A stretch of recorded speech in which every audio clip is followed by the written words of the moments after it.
Salut les aventuriers du Cosmos, vous allez bien? Sinon, je plaide coupable. Oui, j'ai disparu 3 semaines, j'ai brisé des promesses et probablement quelques cœurs au passage. Vous vous souvenez de mon petit trio pour la vie avec Forgelance, les Caflip et l'Héliotrope? Bon, disons que pour la vie, chez moi, ça dure à peu près le temps d'un aller-retour au zap. Plot twist, le trio a déjà changé. L'Héliotrope reste le pilier, je ne suis pas totalement instable, mais un nouveau cerveau mécanique a rejoint la bande. Et oui, c'est le steamer. Pour éviter que je reroll la team pendant que vous clignez des yeux, abonnez-vous ou rejoignez le Discord. Au moins, vous suivrez mes crises stratégiques en direct. Et restez bien jusqu'à la fin. Je vous fais le récap de mon aventure comme d'habitude, avec en bonus un petit spoil de la prochaine vidéo. Sans plus attendre, on passe à la présentation du stuff. On commence avec une bonne vieille panoplie du Strigide. Avec les 3 items et le bonus complet de panoplie, on monte à 1235 de vita, 115 sagesse et 240 puissance, ce qui donne déjà une très bonne base de dégâts. On récupère aussi 20% crit, 2 PA, 1 PM et 400 d'initiative pour garder le tempo en combat. Côté dommages, on ajoute 1% de distance, 22 dommages dans chaque élément ainsi que 68 dommages critiques. Enfin, pour les résistances, on prend 8% en neutre, terre, air et feu, avec en contrepartie un petit malus de 48 résistances critiques. On continue avec le triple item de la panoplie de Culbuteuf. Avec les 3 items et le bonus complet, on gagne 865 de vita, on prend 225 de force, 220 de chance et 220 d'agilité, ce qui en fait une base tri-élément très solide. La panoplie apporte aussi 1 PA, 1 PM et 2 de portée, avec un gros 35% critique et 16 dommages critiques pour rentabiliser le burst. Côté dommages fixes, on cumule 36 neutres et 39 dans chaque autre élément, auquel s'ajoute 79 d'opou. Enfin, en résistance, on obtient 15% terre, 12% feu, et 10% air, ce qui reste correct pour un set aussi offensif. Pour compléter tout ça, on équipe 2 items de la panoplie d'Ogivol. Avec la coiffe, la cape et le bonus double item, on récupère 745 de vitalité. En caractéristiques, ça monte à 150 de force, 150 de chance et 150 d'agilité, ce qui renforce encore le côté multi du build. On gagne aussi 19% critique et 16 d'eau crit avec 2 de portée et 2 invocations pour le confort en combat. Côté dos fixe, on cumule 29 dans chaque élément, ce qui synergise parfaitement avec les dos crit. On ajoute encore de l'initiative. Enfin, côté résistance, on obtient 10% eau, 19% feu et 7% air, avec un solide bonus de 40 récrit.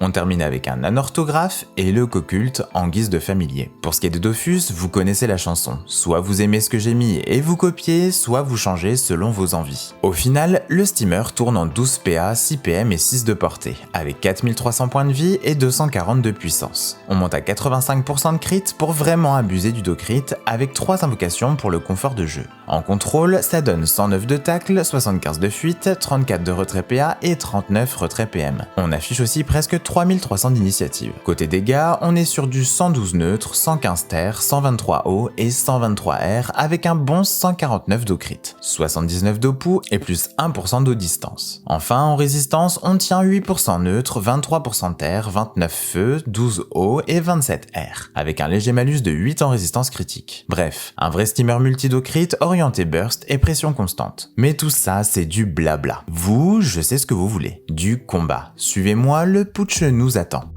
On ouvre avec Corrosion qui affiche 585 en crit pour 2 PA, histoire d'annoncer la couleur.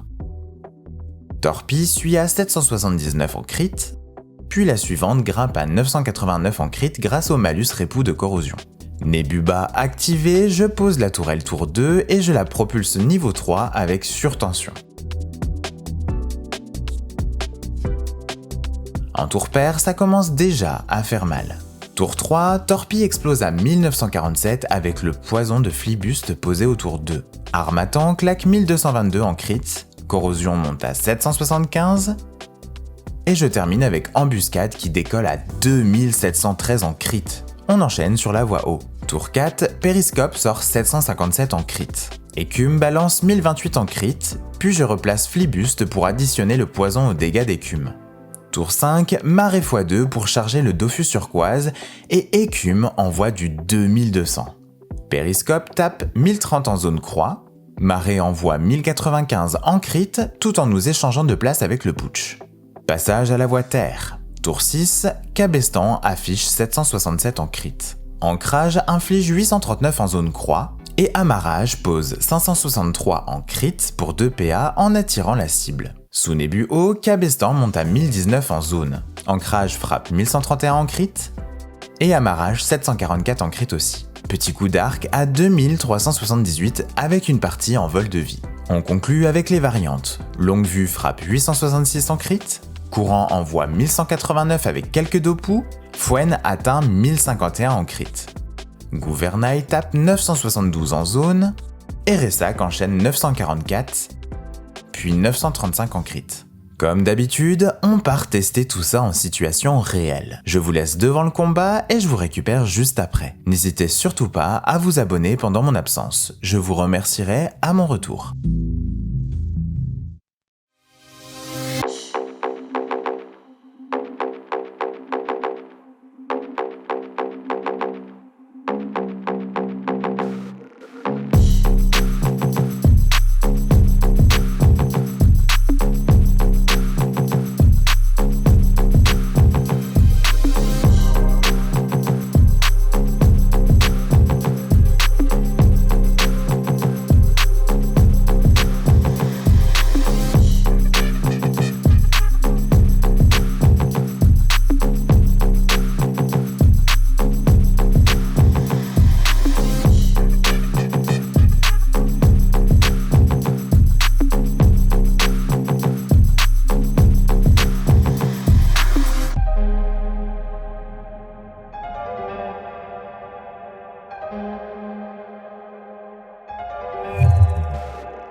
Merci à toutes celles et ceux qui se sont abonnés pendant ce combat éclair, vous êtes des légendes. Pour les autres, disons que le karma a déjà pris rendez-vous.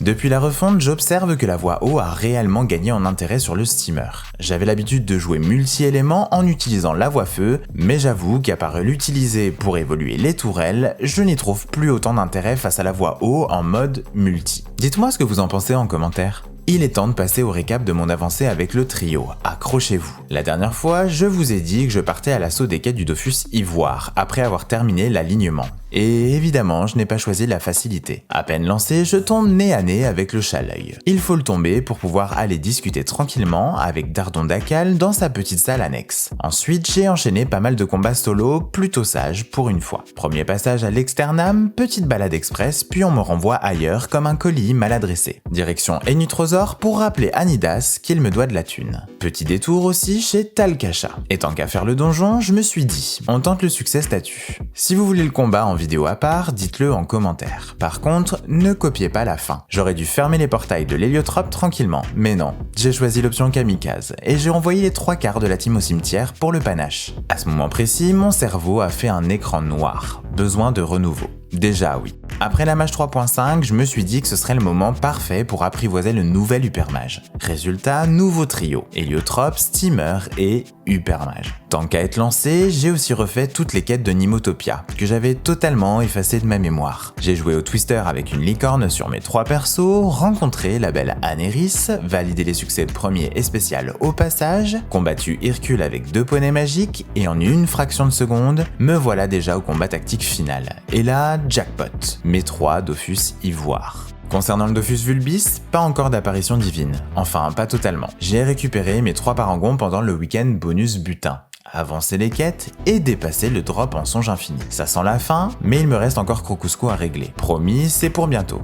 Place au spoil. Si vous voulez garder la surprise pour la prochaine vidéo, on peut se quitter ici. Merci d'avoir regardé et à très vite. Pour les plus curieux d'entre vous, restez là. Si je n'ai pas tant avancé dans les quêtes ces derniers temps, c'est parce que la prochaine vidéo me prend un temps monstre. Vous avez sûrement remarqué mon amour un peu excessif pour les skins. Et si ce n'est pas le cas, un petit collier ne fera pas de mal. Le skin est totalement optionnel, mais chez moi c'est presque une religion. Je dépense plus de Kama en apparat qu'en stuff, et j'assume. La prochaine vidéo sera donc dédiée aux skins. Mais pas ceux qui existent déjà, non, ceux qui n'existent pas encore. Je travaille sur la création de futurs skins. L de classe, Montillier, redesign de ce qui est déjà en jeu, tout y passe. L'objectif ? Proposer des idées, donner envie et peut-être inspirer les hautes sphères d'Ankama. Et si vous voulez participer, rejoignez le Discord de la chaîne ou lâchez-vous en commentaire. Vos idées pourraient peut-être voir le jour. En attendant, portez-vous bien, que les 12 veillent sur vous et que vos drops soient légendaires.